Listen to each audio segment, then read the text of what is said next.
ಆಚಿ ಮಸಾಲ. ಎಂತ ಅಡಿಗೆಯ ರುಚಿಯಾಗೋ ರಹಸ್ಯವು 20 ರೂಪಾಯಿ. ನಾನು ಈಗಾಗಲೇ ಹಾಸನದಲ್ಲಿ ಬರೋದಕ್ಕಿಂತ ಮುಂಚೆ ಎಲ್ಲ ನಮ್ಮ ಮಾಧ್ಯಮದ ಮಿತ್ರರಿಗೆ ಭಾಳ ಸುದೀರ್ಘವಾಗಿ ಮಾತಾಡಿದ್ದೀನಿ. ಅದು ಕಾವೇರಿ ನೀರಿಗೆ ಸಂಬಂಧಪಟ್ಟಂಥ ವಿಷಯ, ಜೊತೆಗೆ ಈಗ ಹೊಸದಾಗಿ DPR ಕೊಟ್ಟಿದ್ದರು, ಅದನ್ನು ಮತ್ತೆ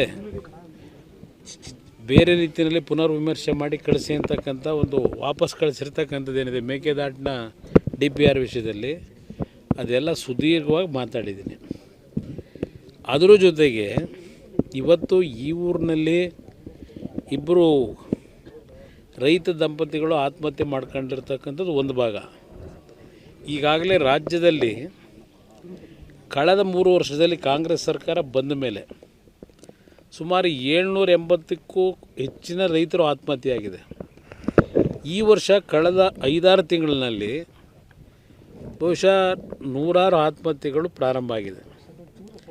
ಒಂದು ಕಡೆ ರಾಜ್ಯದಲ್ಲಿ ತೀವ್ರತರವಾದಂಥ ಬರಗಾಲ, ರೈತರು ಮುಂಗಾರಿನಲ್ಲಿ ಬಿತ್ತನೆ ಮಾಡಿದಂಥದ್ದು, ಆ ಬಿತ್ತನೆ ಮತ್ತು ಗೊಬ್ಬರದ ಸಾಲ ಮಾಡಿ ಬಿತ್ತನೆಯನ್ನು ಮಾಡಿದ್ದಾರೆ.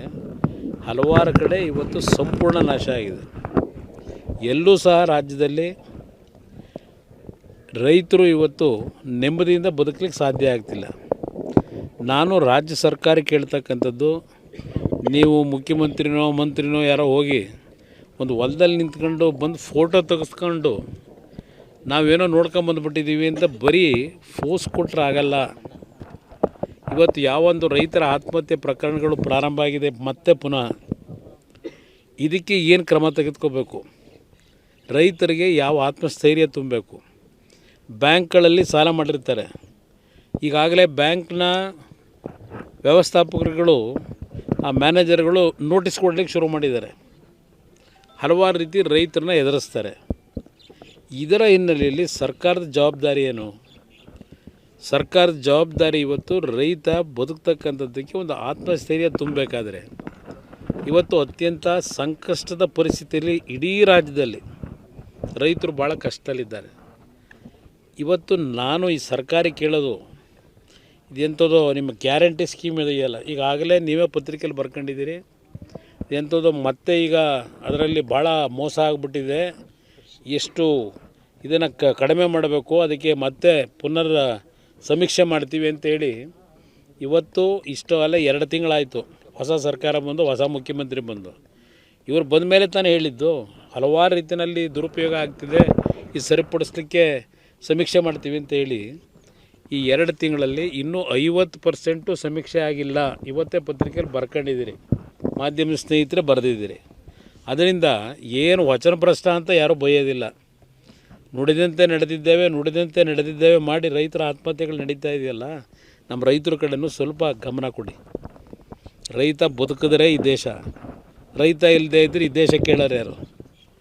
ಆ ಪರಿಸ್ಥಿತಿಗೆ ಬರ್ತೀವಿ. ಅದರಿಂದ ಇವತ್ತು ಆ ಗ್ಯಾರಂಟಿ ಸ್ಕೀಮ್ನ ಒಂದು ಸೈಡ್ಗೆ ಇಟ್ಟುಬಿಡಿ. ಏನು ನೀವೇನು ದುಡ್ಡು ಕೊಡ್ತಿರೋದು ಅಷ್ಟರಲ್ಲೇ ಇದೆ. ವೃದ್ಧಾಪ್ಯ ವೇತನ, ಪೆನ್ಷನ್ಗಳು, ವಿಧವೆಯರಿಗೆ 18 ಲಕ್ಷಕ್ಕೋ 20 ಲಕ್ಷಕ್ಕೋ ಕುಟುಂಬಗಳಿಗೆ ಕಳೆದ 4 ತಿಂಗಳಿಂದ ದುಡ್ಡು ಕೊಟ್ಟಿಲ್ಲ. ಹಸುಗಳು ಸತ್ತಿದ್ದಾವೆ, ಕುರಿಗಳು ಸತ್ತಿದ್ದಾವೆ. ಇನ್ನೂ ಎಷ್ಟು ಈ ವರ್ಷದ ಅರ್ಜಿ ಕೊಟ್ಕೊಂಡವರಲ್ಲ ರೈತರು, ಹಸು ಸತ್ತು ಕುರಿ ಸತ್ತಿರತಕ್ಕಂಥದ್ದು ಸುಮಾರು 100 ಕೋಟಿ, ಅದರದ್ದು ದುಡ್ಡು ಕೊಟ್ಟಿಲ್ಲ. ಇನ್ನು ಹಲವಾರು ಕಡೆ ನೀವೇ ಏನೇನು ಪರಿಸ್ಥಿತಿ ಅಂತೇಳಿ ಸರ್ಕಾರದ ಕಿವಿ ಹಿಂಡ್ತಾನೂ ಇದ್ದೀರಿ ನೀವು ಮಾಧ್ಯಮದ ಸ್ನೇಹಿತರು. ಆದರೂ ಸಹ ಅದು ಯಾವುದನ್ನು ಚಕಾರ ಎತ್ತಾ ಇಲ್ಲ ಸರ್ಕಾರದಲ್ಲಿ. 3 ದಿನ 4 ದಿನ ಡೆಲ್ಲೀಲಿ ಕೂತ್ಕೊತೀರಿ. 30 ಜನ 40 ಜನ MLAಗಳು ಅಲ್ಲಿ ಕೂತ್ಕೊಂಡು ನಮಗೆ ಮಂತ್ರಿಗಿರಿ ಅಂತೇಳಿ ಅಲ್ಲೇ ಅಲಿತಾ ಅವರೇ. ಈ ಕೆಲಸ ನೀವು ಮಾಡ್ಕೊಂಡು, ಈ ಸರ್ಕಾರ ನಡ್ಕೊಂಡು ರೈತರನ್ನು ಮತ್ತೆ ಈ ನಾಡಿನ ಸಮಸ್ಯೆ ಬಗೆಹರಿಸೋದಿಲ್ಲಿಂದ ಬಗೆಹರಿಸ್ತೀರಿ. 2 ತಿಂಗಳಾಯ್ತಾ ಬಂತು. ಈ ಸರ್ಕಾರ ಟೇಕ್ ಆಫ್ ಆಗಿದೆ ಅಂತಲೇ ಯಾರಿಗೂ ಅನ್ನಿಸ್ತಾ ಇಲ್ಲ. ಇವತ್ತು ಈ ಪರಿಸ್ಥಿತಿ ತಂದಿಟ್ಟಿದ್ದೀರಿ. ಅದರಿಂದ ಇವತ್ತು ಈ ಸರ್ಕಾರದಲ್ಲಿ ರೈತನ ಕಷ್ಟಗಳೇನಿದೆ ಅದಕ್ಕೆ ಇವತ್ತು ಏನಾದರೂ ಒಂದು ಪರಿಹಾರಗಳನ್ನು ಸರ್ಕಾರ ತೀರ್ಮಾನ ಮಾಡಬೇಕು. ರೈತರು ಈ ಬೆಳೆ ಬೆಳೀಲಿಕ್ಕೆ ಬೆಳೆ ಸಾಲ ಏನು ತಗೊಂಡಿದ್ದಾರೆ, ಆ ಬೆಳೆ ಸಾಲದ ಸಂಪೂರ್ಣ ಮಾಹಿತಿಗಳನ್ನು ಪಡೆದು ತಕ್ಷಣ ಆ ಬೆಳೆ ಸಾಲಕ್ಕೆ ಏನಾದರೂ ಒಂದು ಪರ್ಯಾಯದಂಥ ವ್ಯವಸ್ಥೆಯನ್ನು ಸರ್ಕಾರ ಮಾಡಬೇಕು ಅಂತಕ್ಕಂಥ ಆಗ್ರಹ ಮಾಡ್ತೀನಿ. ಸರ್ವ ಪಕ್ಷಗಳ ಸಭೆ ಇವತ್ತಿನ ಮುಖ್ಯಮಂತ್ರಿಗಳು ವಿಶೇಷವಾಗಿ ಕರೆದಿರ್ತಕ್ಕಂಥದ್ದು ಏನಿಲ್ಲ.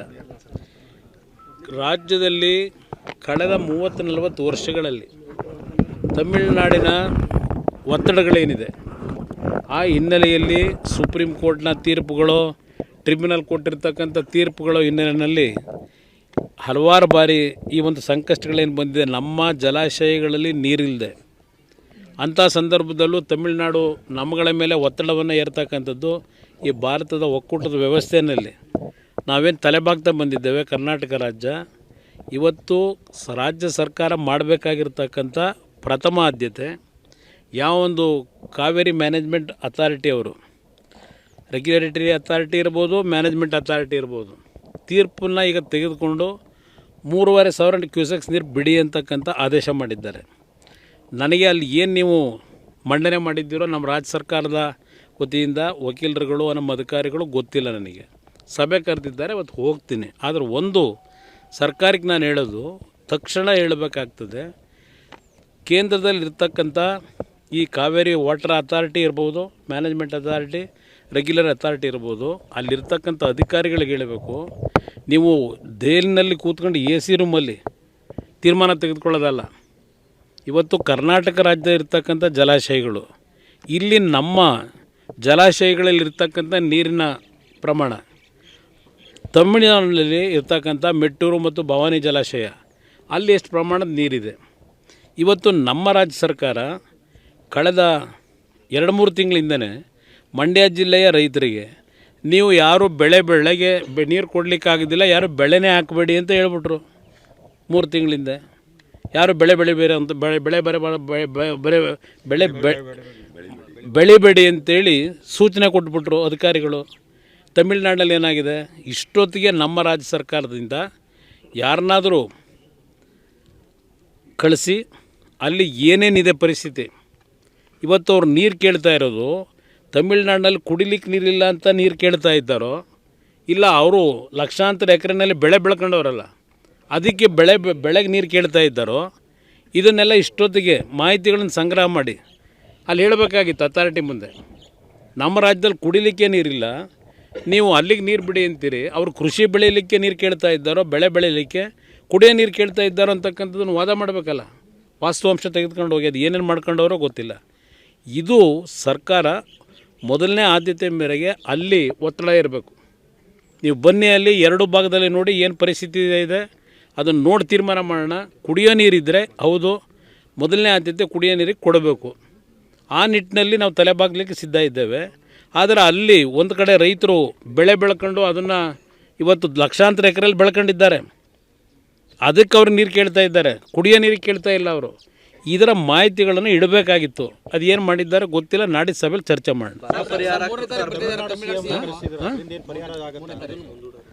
ಈಗ ಬರ್ತಿದ್ದಾರೆ, ನಾನು ಬರೋದು ಬೇಡ ಅಂತ ಹೇಳಲ್ಲ. ಇವರು ಆಹ್ವಾನ ಕೊಟ್ಟರು, ಅವ್ರು ಬರ್ತಾ ಇದ್ದಾರೆ. ಆದರೆ ಅವ್ರನ್ನ ಸಂಭ್ರಮ ಮಾಡಿ ವಿಜೃಂಭಣೆ ಮಾಡ್ಕೊಂಡು ಬರಬೇಕಾದ ಅವಶ್ಯಕತೆ ಇಲ್ಲ. ಬರಲಿ, ಅವ್ರ ಜೊತೆ ಕೂತು ಚರ್ಚೆ ಮಾಡಿ. ಇವತ್ತು ಸ್ವಾತಂತ್ರ್ಯ ಪೂರ್ವಕ್ಕಿಂತಲೂ ಹಿಂದಿನಿಂದಲೂ ನಮ್ಮ ರಾಜ್ಯದ ಮೇಲೆ ಆಗಿರತಕ್ಕಂಥ ಅನ್ಯಾಯ ಇದು ನಿರಂತರವಾಗಿ ನಡ್ಕೊಂಬಂದಿದೆ. ನಮ್ಮ ರಾಜ್ಯದ ರೈತರು ಸಂಕಷ್ಟಕ್ಕೊಳಗಾಗಿದ್ದಾರೆ. ಇದಕ್ಕೆ ಪರಿಹಾರ ಕಂಡುಹಿಡಿತಕ್ಕಂಥ ನಿಟ್ಟಿನಲ್ಲಿ ಚರ್ಚೆ ಮಾಡೋಕ್ಕೆ ಬಂದರೆ ಸರಿ. ಅದು ಹೊರತುಪಡಿಸಿ ನೀರು ಕೊಡಿ ಅಂತ ಕೇಳಕ್ಕೆ ಬಂದಿದ್ದರೆ, ಈಗ ಹಿಂದೆ ನಡ್ಕೊಂಡಂಥ ಮುಖ್ಯಮಂತ್ರಿಗಳಿಗೂ ಇವ್ರಿಗೂ ವ್ಯತ್ಯಾಸ ಏನಿದೆ? ಅದರಿಂದ ನಾಡಿನ ಸಭೆ ಅವರೇನು 3ನೇ ತಾರೀಕು ಕರ್ಕೊಂಡಿದ್ದಾರೆ, ಕರೆಯೋದಕ್ಕೆ ನಂದು ವಿರೋಧ ಇಲ್ಲ. ಆದರೆ ನಿಜವಾದಂಥ ವಾಸ್ತವಾಂಶವನ್ನು ಅವ್ರ ಮುಂದೆ ಇಟ್ಟು ಎರಡೂ ರಾಜ್ಯದವರು ಅಣ್ಣ ತಮ್ಮಂದ್ರ ಥರ ಬದುಕಬೇಕು ಅಂತಕ್ಕಂಥದ್ದಿದ್ದರೆ ನಿಮಗೂ ಸರಿಯಾದ ರೀತಿಯಲ್ಲಿ ನಮ್ಮ ರಾಜ್ಯದ ರೈತರಿಗೂ ಗೌರವ ಕೊಡ್ತಕ್ಕಂಥದ್ದು, ಅಣ್ಣ ತಮ್ಮದ ರೀತಿ ಬದುಕ್ತಕ್ಕಂಥದ್ದಕ್ಕೆ ಒಂದು ವೇದಿಕೆ ಸಿದ್ಧ ಮಾಡಿ ಅಂತ ಕೇಳೋದು ಒಳ್ಳೆಯದು. ಪರಿಹಾರ ಕೇಳಿದ್ರೆ ಕೇಂದ್ರ ಕಡೆ ಕೈ ಬಿಟ್ಟು ತೋರಿಸ್ತಾರೆ. ರಾಜ್ಯ ಸರ್ಕಾರ ಇರೋದು ಯಾಕೆ? ಕೇಂದ್ರ ಸರ್ಕಾರದಿಂದ ಏನು ಕೊಡಬೇಕು ಕೊಡ್ತಾರೆ. ಇವತ್ತು ಫೈನಾನ್ಸ್ ಕಮಿಷನ್ಗಳೇನಿದೆ, ಫೈನಾನ್ಸ್ ಕಮಿಷನ್ನಲ್ಲಿ ಪ್ರತಿ ವರ್ಷದ ಬರಗಾಲಕ್ಕೆ ಡಿಸಾಸ್ಟರ್ ಮ್ಯಾನೇಜ್ಮೆಂಟಿಗೆ ಎಷ್ಟು ಹಣ ಕೊಡಬೇಕು ಅನ್ನೋದು ಮೊದಲೇ ನಿಗದಿ ಆಗಿರ್ತದೆ.